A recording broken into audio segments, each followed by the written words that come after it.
January 23rd. Probably the best day, technically, I've ever had in my life. Like anything, maybe my deadlift was up there, but technically, the best day out of the wines in my life. Step-ins doesn't really matter. I don't care as long as I have the wines, and as long as I understand the premise, then I'm good. I haven't looked at the film yet. I don't know how many throws I got, but I just wanted to call it because I was kind of getting out of hand with the amount of volume. So if there's more than 10, taking 3 throws per round, I definitely got over 30 throws just in the wines. Definitely got over 30 throws in the step-ins, and not including the Lance Steel drills at the beginning. So this is where like the changes are making sense the most. Continuing the system, thinking of it as one instead of like heel down, catch, heel down, right side, and then split kind of thing. This is when it's really, really, really awesome, just because this is the best wines I've ever had, but this is also taking back what I was saying before of no hands.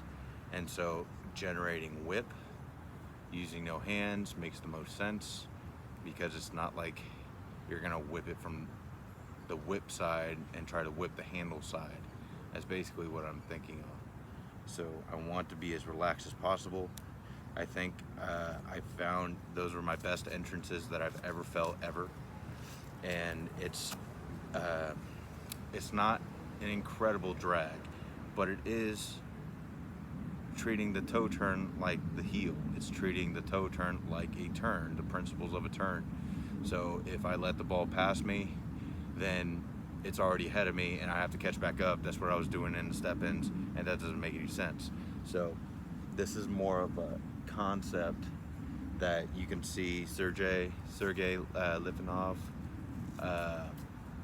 he opens up quite a bit earlier than a lot of people. It's the same thing with Quentin, the gentleman from France. He has a really, really good example of it. It's very exaggerated. Wouldn't recommend it right away. The principles still remain the same of continuing the system, thinking of it as one, just allow the ball to accelerate on its own, and so the other thing that was so super awesome is that once I found whip and I started it in the wind, as far as I went to the entrances, once I got to thinking no hands again, which was pretty much the entire day, I found full lockout. I found full lockout, not voluntarily, involuntarily. I found whip, I found my entrance. But then there's really nothing I can say about today, other than maybe letting the ball, everything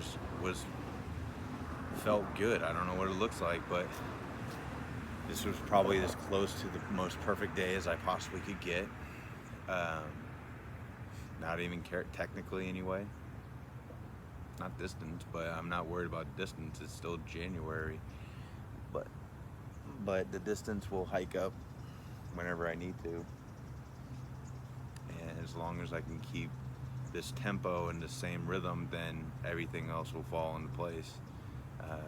The speed won't matter, and I'm just trying to be more of what I was today, not in each spectrum of it, not pulling to make it go fast, not trying to push or influencing the ball any other direction than what is only needed. And that's what I found today, is that just be where the ball wants you to be and influence the ball when it wants to be influenced. So everything feels awesome. I don't know. I don't know what else to say. The only thing I was really focused on was the wind. and simplifying the wind, get to the catch, and then get the heel down, and then thinking of it as one. Um, there's really nothing else after that. I can tell you. So just more of this. I am excited to bring this into like my 18s, especially, and my 20s. My 18s are going to be big because I was only throwing 50 meters with my 18. So, but my best mark for my 20 is 50 meters. So it's going to be something that's really, really going to be interesting when we get back to heavies. I'm really excited to see what those jumps are going to be, if at all. I mean, it could or it could not go jump, but otherwise, it's like this made the most sense with my 6K. This made a ton of sense with my 6K. This is when we started seeing big jumps, like yesterday when we started simplifying. Not yesterday, the day before, I think, when I hit 58 meters, 57 meters in the step-in with my 6K. Just simplifying the steps in the step-in, not really caring about it. Okay, so that is something that I'm pretty proud of in step-ins with my 16, is that I just simplified it. I found the rhythm, I found my timing with the 16, so it's not dragging behind me and all that good stuff. So the first catches always felt pretty decent today in the step-ins. And then I know the ball was getting ahead of me, and it was just more so, it's like, okay, so if I were to take anything away from today, from the winds to the step-ins, is that I'm very controlling in the step-ins. I'm trying to make voluntary tension instead of involuntary tension, allowing it to develop, which makes sense.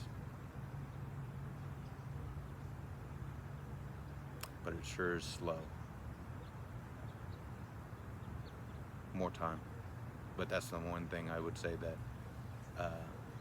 I would want to definitely develop and change, is continuing building the process of the start for the step-ins.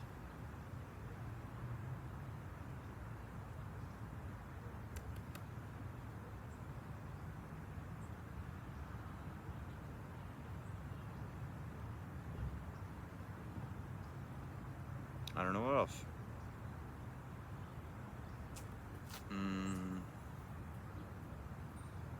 Hand feels good. Thought that was going to be a problem, but it wasn't for the most part. Just tape. I feel like I was going to get somewhere, but I forgot.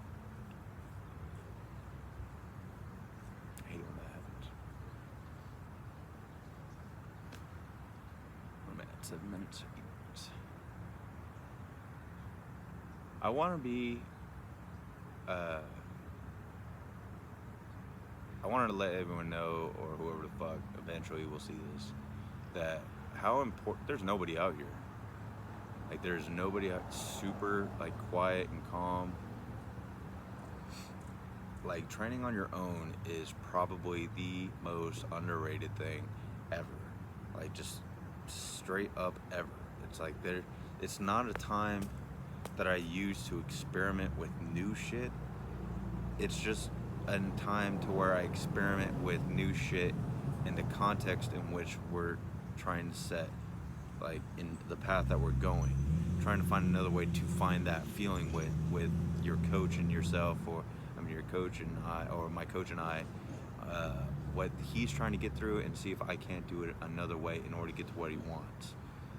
It has nothing to do with like what I want. I don't care about what I want. So if there's a direction that we want to go, then I'm going to try to figure out that direction and that feeling that he's describing.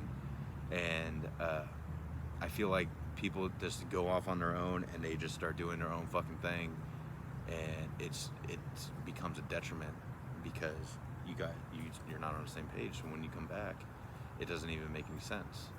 And then you have to go backwards in order to go forwards, old habits, or shitty habits that were developed on your own. So don't stray away from the fucking plan. You know, plans change all the time. But don't just pretend that you know shit. There's the context in which we wanted to go into practice every single day. There's things that we are always working on, and that's all I'm doing. It's just making those things more definitive. So the day after is going to be better whenever it is that you get a coach back, or you get an extra set of eyes. You know, I mean, it doesn't make any sense to go and do your own fucking thing, and then like now you're combative. Now it creates conflict, and you might as well find another fucking coach, or even better yet, coach yourself. It doesn't make any sense. So I think that's one thing I will say about training on your own. If you have a coach, if you don't have a coach, then have at it. I mean, that's what I did. It's like I went at it every single day, trying to experiment, trying to figure it out. And once I got a coach, then all those things I simplified. I got to simplify because I had all the tools right on the table, and it's like, okay, they're out of order. It's like I'm trying to build a house from top down, and it just doesn't work that way. And so I had all these pieces, all the pieces to the house and all that good stuff. I just didn't know where to start, and so that was something that was really helpful to be able to put all these tools into context. And this is what it's turned into. So I mean, it's just a conscious effort to work together and stop being selfish and get over yourself. It's just as clear as day. I mean, even if you have somebody that doesn't necessarily know what they are talking about, I can't say that's a good thing, but at the same time, it's like an extra set of eyes, an extra brain could possibly, as long as it's cohesive, as long as it's like something that you can build together, and whatever the product is, the finished product, it's the finished product, and there's nothing you have to like be regretful for or anything like that. You did what you could with the knowledge that you had, with any of those things. And so any of those limitations that you may have, don't let that stop you. It just so happens that I had no resources, so I had no limitations. That's the way I thought about it, and so it didn't matter to me. But then all of a sudden, it's like I have an abundance of knowledge just right at my doorstep, and I took it. But I never wanted to just be a blind student. I wanted to know, and I am going to know everything about it. So we are on this, not only on the same page, but I am able to reflect the way I can reflect back to that person, that coach, and so we can be on a better page after that. It's like they can be more understanding. They can understand where I'm coming from. I can understand where they're coming from. I read their mind. They read mine.